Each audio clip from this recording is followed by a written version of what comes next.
안녕하세요, 차플레이 이영빈입니다. 테슬라 모델 3 스탠다드 4,199만원짜리 모델을 오늘 한번 직접 실물을 살펴보도록 하겠습니다. 이 차 실제로 서울에서 실구매 가격이 4천만원 초반대, 그리고 주요 광역시나 지방 기준으로는 3,900만원 후반대로 구매할 수 있는 가장 저렴한 전기 세단 중에 하나거든요. 이 차 직접 살펴보면서 어떤 점들이 다른지, 진짜로 살만한지 한번 살펴보도록 하겠습니다. 전체적으로 외관 디자인에서 달라진 부분은 그렇게 많지 않습니다. 거의 비슷한데 지금 일단은 휠이 달라졌어요. 이 18인치 휠이 장착됐습니다.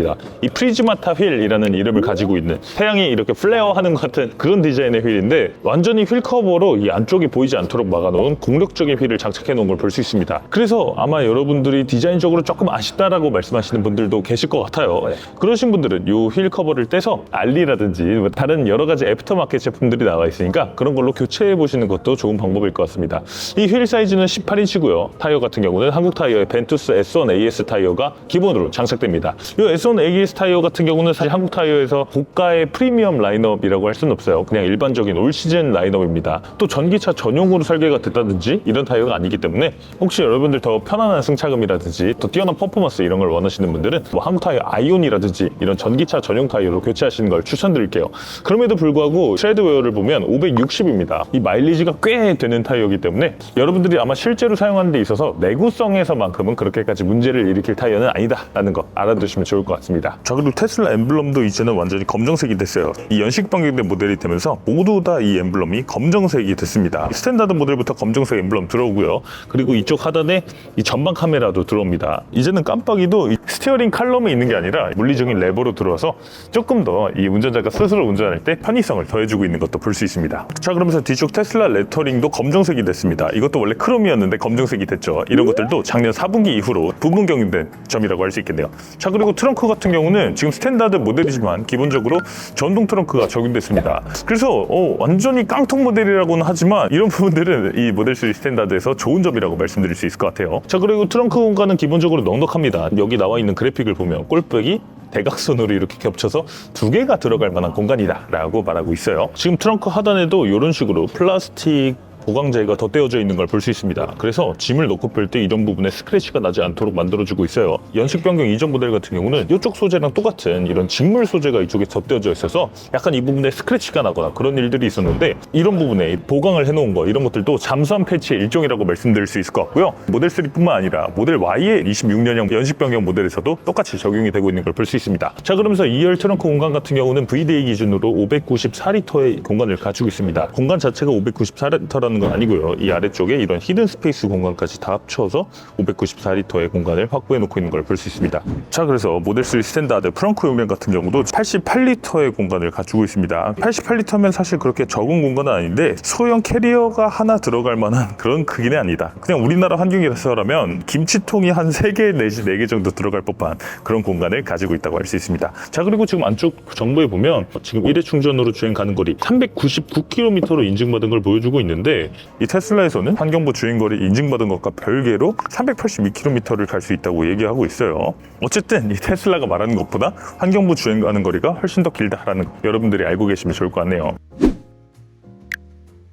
자, 이제 실내로 한번 들어와 보도록 하겠습니다. 실내 같은 경우는 꽤 많이 바뀌었거든요. 이제부터는 모델 3 스탠다드에서 빠지는 부분들에 대해서도 하나씩 말씀드려 보도록 하겠습니다. 배터리가 줄어들었습니다. 기존 모델 3 RWD는 67kWh LFP 배터리를 탑재하고 있었는데, 이번 스탠다드 RWD는 5kWh 정도가 배터리가 더 줄어서 62.1kWh LFP 배터리를 탑재하게 됐습니다. 그런데 주행거리는 오히려 더 늘어났어요. 기존 RWD는 환경부 인증 주행거리가 382km였는데 이번 스탠다드 RWD는 399km, 주행거리가 17km 더 늘어났습니다. 공차 중량이 1760kg에 불과해서 이 차가 훨씬 더 가볍다 보니까 주행거리도 더 많이 인증받을 수 있었던 것 같습니다. 자, 그러면서 이제 실내에서 사라지는 거 첫 번째, 2열에 있던 터치 디스플레이가 사라집니다. 기존에 있던 8인치 터치 디스플레이가 사라지고요. 이런 물리적인 송풍구로 바뀌었어요. 8인치 디스플레이가 있었던 거 훨씬 더 고급스러운 느낌을 주고 첨단 차의 느낌을 주기는 했었지만 실제로 쓰임새가 아주 많았던 디스플레이는 아니기 때문에 이렇게 물리적인 송풍구로 바뀌어도 저는 개인적으로 느끼기에 이 이 부분이 그렇게까지 고급감을 많이 떨어뜨리는 요소는 아닌 것 같습니다. 그런데 지금 2열에 들어왔을 때 이 글래스 루프 같은 건 기본으로 똑같이 들어오거든요. 2열에서 개방감은 일반 모델하고 똑같습니다. 이런 부분들은 또 장점으로 느껴지기도 하네요. 모델 Y 스탠다드 같은 경우는 이 글래스 루프가 아예 사라지고 이 부분을 아예 이 직물 헤드라이너로 통으로 막아버렸거든요. 그런데 모델 3 스탠다드는 글래스 루프가 똑같이 들어가니까 스탠다드는 모델 3가 낫다라는 그런 느낌이 들기도 하네요. 그리고 실제로 살펴보기 전에는 몰랐던 부분인데 이런 부분들도 달라졌습니다. 지금 시트백의 소재도 조금 더 저렴한 플라스틱 같은 그런 소재로 바뀌었고, 그리고 이쪽 포켓 수납함도 사라졌어요. 이런 부분까지 아주 꼼꼼하게 원가 절감을 해놓은 것 같습니다. 어떻게 4,199만 원을 만들었나 했더니 진짜 1달러라도 뺄 수 있는 부분들은 다 뺀 것 같네요. 그리고 지금 시트 자체도 이런 직물 시트가 들어왔습니다. 모든 부분이 다 직물은 아니에요. 이 등받이 부분과 엉덩이를 대는 부분, 이 부분만 지금 직물 소재가 되어 있는데 육안으로 봤을 때는 그렇게까지 저렴해 보이는 소재는 아닙니다만, 그럼에도 불구하고 2열 열선 시트 기능이 빠지고 1열 통풍 시트 기능이 빠졌어요. 이렇게 기능들이 빠지는 것들, 이런 거 생각하면 역시 원가 절감이 많이 됐을 걸로 생각되고요. 우리나라는 6월에서부터 9월까지 진짜 더운 여름을 겪어야 되는 나라잖아요. 그런 것들을 생각해 보면 이 직물 시트는 그렇게까지 선호하시는 분들이 많지는 않을 것 같습니다. 지금 제가 실제로 이렇게 앉았다 뗐다를 해봤을 때도 살짝 옷과 이 시트가 맞닿는 부분에서 정전기가 일어나는 느낌이 있거든요. 뭔가 이게 음료를 흘린다든지 아니면 먼지가 묻는다든지 땀이 묻는다든지 했을 때 이 냄새가 빠져나가지 못할 것 같은 그런 느낌이 들기는 합니다. 그런데 지금 암레스트 같은 경우는 똑같이 컵홀더는 여기 2개가 들어갑니다. 이런 것들은 똑같이 적용되는데 암레스트가 아래쪽으로 고정되지 않고 살짝 이렇게 흔들립니다. 좀 유격이 있는 거, 이런 점들은 조금 아쉽다고 말씀하시는 분들 계실 것 같아요. 과습방 시탁을 넘고 할 때 음료수를 거치해 놔도 이렇게 덜컹덜컹 흔들리는 경우가 있어서 제 개인적으로는 좀 아쉬운 부분으로 느껴지기도 합니다. 자, 그리고 지금 2열 스피커 커버 같은 경우도 완전 생 플라스틱 소재의 이런 스피커 커버가 적용됐고요. 그리고 우리가 또 몰랐던 변화점 중에 하나는 이중 접합 유리가 빠진다는 겁니다. 일반적인 유리가 들어갔어요. 그냥 하나짜리 유리가 들어갔습니다. 지금 저희가 앉아있는 모델 3 스탠다드 앞에 모델 3 일반 롱레인지 모델도 있는데, 저 롱레인지 모델에는 이중 접합 유리가 들어가 있거든요. 1, 2열 모두 다. 그런데 모델 3 스탠다드 같은 경우는 지금 1, 2열 모두 다 한 겹짜리 유리가 들어갑니다. 그래서 아마 NVH 성능, 특히 이 소음 부분에서 모델 3 스탠다드가 일반 롱레인지 모델보다 조금 더 약점이 있을 걸로 생각되네요. 실제로 시승을 해보면서 소음 수준이 얼마나 다른지는 조금 더 경험을 해봐야 될 것 같습니다. 이거는 안전을 위해서 꼭 말씀드려야 되는 부분이 하나 있습니다. 바로 이 물리식 도어 레치가 여기 안쪽에 있다는 거예요. 모델 3나 모델 Y는 실내에서 문을 개방하고 나가려면 이 전자식 도어 레치를 이렇게 누르고 나가면 됩니다. 그런데 이게 만약에 방전이 됐을 때 혹은 고장이 났을 때 이 문을 어떻게 열어야 되느냐, 안쪽에 이런 식으로 물리식 개방 레치가 숨겨져 있어요. 이거를 이런 식으로 딱 따내서 이 안에 있는 엣지를 잡아 당겨야 됩니다. 그래야 문이 수동으로 열리게 돼요. 이런 것들이 지금 미국이나 유럽에서는 이 안전적인 문제로 지적이 되고 있는 부분이기 때문에 2열 승객의 안전을 위해서는 기계식 도어 레치가 어디 있는지 반드시 인지하고 계셔야 됩니다. 만에 하나 사고가 났을 때도 이 2열에서 이런 것들을 개방하고 나갈 수가 있어요. 물론 직관적인 방식이 아니기 때문에 안전적으로 문제가 있는 방식인 것 맞지만, 그럼에도 불구하고 인지는 하고 있어야겠죠. 자, 이제 1열에서 빠진 부분도 살펴보도록 하겠습니다. 앰비언트 라이트가 사라졌습니다. 빛을 내는 그 앰비언트 라이팅 그 배선 자체가 아예 사라져버렸어요. 기존에는 이 운전자를 감싸는 레버라운드 앰비언트 라이트가 장착이 돼 있었는데, 지금은 운전자를 감싸는 이 플라스틱 클래딩으로 바뀐 걸 볼 수 있습니다. 테슬라가 마침내 하이랜드가 되면서 실내 무드가 좋아졌었는데 이게 다시 조금 헛헛해진다는 거, 이런 점들은 조금 아쉬운 점으로 느껴지고요. 그리고 지금 스티어링 휠 조작 방식 자체도 이런 식으로 물리적인 조작으로 바뀌었습니다. 직접 레버를 당겨서 핸들을 조작하는 방식이어야 돼요. 뭐 이런 부분들은 저는 뭐 나름 괜찮다고 생각합니다. 왜냐면 두세 명이서 이 차를 하나를 나눠 타는 상황이라고 해도 핸들 포지션 조작은 누구나 금방 뭐 몇 초 안에 하고서 바로 출발을 할 수 있는 방식이기 때문에 이게 물리 레버 방식으로 바뀐 건 그렇게까지 아쉬운 점으로 생각되지 않네요. 지금 핸들은 순식간에 딱 조정을 했는데 시트를 조절하려고 보면 여기 시트 조절 버튼이 없어졌습니다. 그러면 수동식 레버냐? 수동식 레버도 아니에요. 그럼 어떻게 해야 되느냐? 디스플레이에서 조작을 해야 됩니다. 이 컨트롤에 이 좌석 버튼에 들어가서요, 이런 식으로 이걸 앞쪽으로 당겨야 됩니다. 이 시트 안에 들어가서 조절을 해야 된다는 거, 이런 것들은 번거로운 부분으로 느껴지기도 하죠. 뭐 그럼에도 이렇게 운전자 프로필을 저장해 놓을 수 있고, 운전자가 뭐 시트를 그렇게 자주 바꾸는 건 아니니까 이제 심각한 불편함이 있는 부분이라고 할 수는 없지만, 이렇게 시트 조절 버튼 하나까지라도 줄이려는 테슬라의 노력을 엿볼 수가 있습니다. 다음으로 빠진 건 라디오입니다. 테슬라에서도 핸드폰 연결하셔서 음악 들으시거나 뭐 스포티파이 같은 내장 스트리밍 서비스 이용해서 음악 들으실 텐데요. 그럼에도 차에 라디오가 꼭 장착되던 이유가 있기는 했습니다. 이 재난방송 수신 때문이었죠.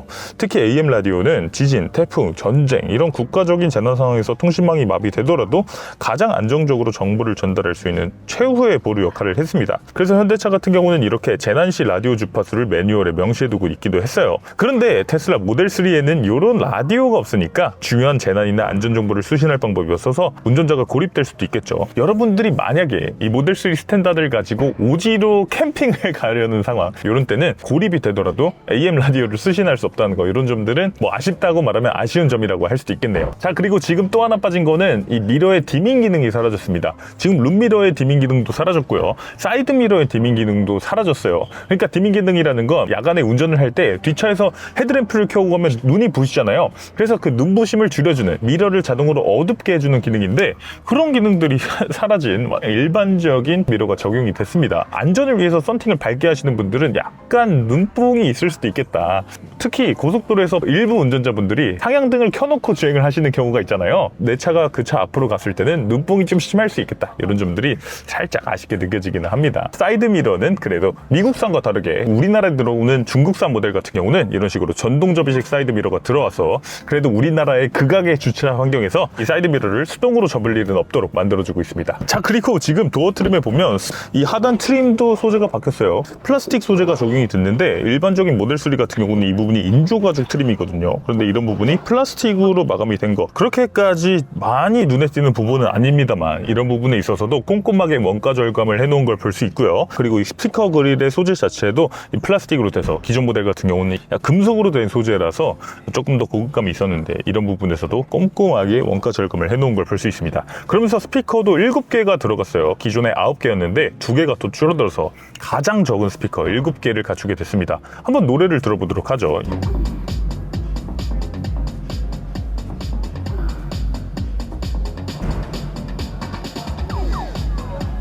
이 정도 사운드를 보여줍니다. 사실 테슬라라고는 믿기 힘든 정도의 사운드이기는 해요. 테슬라라고 하면 서브우퍼부터 해서 이 스피커의 밸런스 자체가 너무나 뛰어난 하드웨어를 갖추고 있는 스피커를 상상하게 마련인데, 그렇게까지 뭐 밸런스가 뛰어난 느낌의 사운드는 아닙니다. 그럼에도 불구하고 못 들을 정도는 아니다, 이 정도로 정리할 수 있을 것 같습니다. 사운드가 확실히 우리가 테슬라에서 기대하는 그런 느낌은 아니에요. 자, 마지막으로는 댐퍼가 일반 댐퍼로 바뀌었습니다. 테슬라 모델 3 페이스리프트 하이랜드가 되면서 기존 구형 모델의 단점이라고 했던 그 딱딱하기만 한 승차감을 어떻게든 좀 개선해내기 위해서 주파수 감응형 댐퍼를 적용했었잖아요. 도로 노면에서 올라오는 진동의 주파수에 따라서 댐퍼가 스스로 충격 흡수 강도를 조절하는 그런 댐퍼가 적용이 돼 있었는데, 이제는 다시 예전의 패시브 댐퍼를 사용한다는 겁니다. 충격하고 진동을 흡수하는 감쇄력이 하나로 고정되어 있는 가장 기본적인 방식의 댐퍼가 적용된다는 거죠. 그래서 아마 승차감이 다시 예전의 초기 모델 3처럼 단단해지고 2열 승객이 조금 불편함까지 호소할 수 있는 그런 세팅이 되지 않을까 싶어요. 물론 직접 시승을 해봐야 알겠습니다만 좀 아쉬운 점으로 느껴지기는 하네요. 자, 그런데 1열에서도 지금 직물 시트가 조금 저는 아쉽긴 하네요. 실제로 앉아있다 보니까 이 부분에서 열이 배출되지 못하는 느낌이 있기는 합니다. 확실히 이 부분에 제 등의 온기가 딱 정해져서 약간 땀이 차는 것 같은 느낌. 여름에는 탈만한 시트가 아닌 것 같아요. 이런 점들을 여러분들이 알고 계셔야 되겠습니다. 불편함이 분명히 있어요.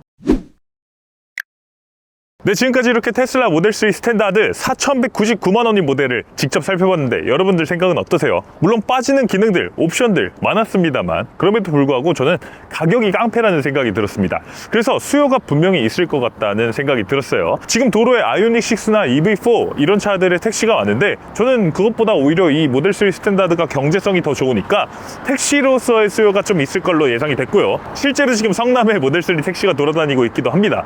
그리고 꼭 택시뿐 아니라 영업용차 수요로도 저는 모델 3 스탠다드가 충분히 매력적인 선택지라는 생각이 들었어요. 그리고 무엇보다 중요한 건 모델 3 스탠다드의 잠재력이겠죠. FSD 컴퓨터 4.0이 들어가서 만약에 이 중국산 모델들에도 FSD가 가능하게 되는 시점에는 실제로 월 구독 방식으로 FSD를 사용하게 될 수 있을 테니까 그런 잠재력까지 고려해 봤을 때 충분히 선택할 만한 선택지라는 생각이 들기도 했습니다. 여러분들의 생각은 어떠신지도 댓글로 많이 남겨주시고요. 구독, 좋아요, 알림 설정도 꼭 좀 부탁드리면서 오늘 차 플레이는 여기서 인사드리겠습니다. 이영빈이었습니다. 감사합니다.